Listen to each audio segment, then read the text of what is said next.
होगा कि भाषा पे बात होती है या किसी और मुद्दों पे लेकर के।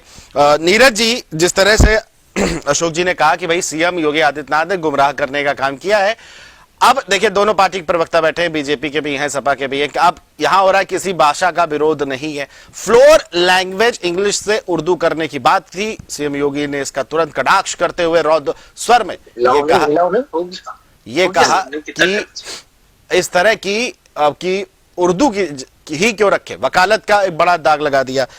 क्या आपको लगता है गुमराह करने की वाली बात किससे आप कितना सहमत हैं?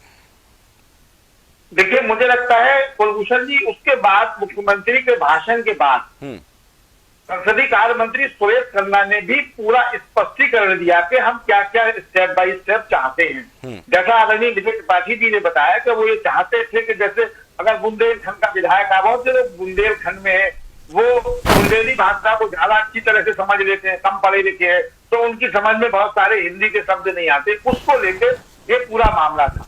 लेकिन जो समाजवादी पार्टी ने कहा कि आप अंग्रेजी के साथ साथ उर्दू को भी ऐड कर लीजिए, उर्दू भी भाषा है, उस पर लेके सारा विवाद बना और बिगड़ा, मुझे लगता है। लेकिन जैसा मैंने पहले कहा कुलभूषण जी, कि सरकार ये चाहती थी कि कुंभ के मुद्दे पे विपक्ष जितना हमलावर होगा और तैयारी कर रहा था विपक्ष, वो विपक्ष ना कर पाए, और उस चाल में भारतीय जनता पार्टी कामयाब हुई निश्चित रूप से। क्योंकि सबसे बड़ी चीज कुलभूषण जी, एक चीज मैं बताऊं, विधानसभा हो या पार्लियामेंट हो, सदन किसी भी भाषा में चलाइए आप, भाई केंद्र में पार्लियामेंट में तमाम भाषाओं में चलता है, क्योंकि वहां अलग अलग इलाकों से सांसद आते हैं। जैसा अभी विजय जी ने बहुत डीपली समझाया बहुत सारी चीजें। जब आप ये चीज मानते हैं कि हिंदी राष्ट्रभाषा है और हिंदी की सब बहनें हैं छोटी, तो फिर छोटी बहनों को क्यों ढूंढ रहे हो आप? मुख्य भाषा को ही बनी रहते हो, मूल भाषा को ही बना रहने दो। भाषा के विवाद में आप चले गए। अगर भाषा आप कोई भी कर दीजिए, क्या उत्तर प्रदेश की जनता का इससे भला होने वाला है?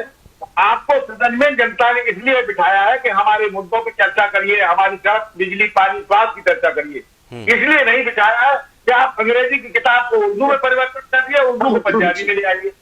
मुद्दे की बात यह है कि जनता के मुद्दों पर बात होनी चाहिए, और जैसा मैंने कहा कि विपक्ष की चाल को कामयाब न होने दे, इसलिए भारतीय जनता पार्टी ने एक नया श्रीगुफा जोड़ा और उसमें विपक्ष फंस गया। निश्चित रूप से जनता के बारे में बात होनी चाहिए सदन में। अगर नेता है तो उन्हीं की बात करें, मुझे लगता है। और सबसे महत्वपूर्ण चीज ये है, मैंने जैसा पहले, अगर वो एकेडमी बनाना चाहते तो ये अच्छी बात है, उर्दू अकेडमी भी बनी हुई है। अगर भोजपुरी अकेडमी हो जाएगी, बुंदेलखंडी अकेडमी हो जाएगी, और अच्छा बात है, लोगों को अच्छी जानकारी मिलेगी। मैंने पहले भी कहा, फिर मैं स्वागत करता हूँ, और प्रदेश की जनता को और विपक्ष को भी स्वागत करना चाहिए। जी कुलभूषण जी, बिल्कुल।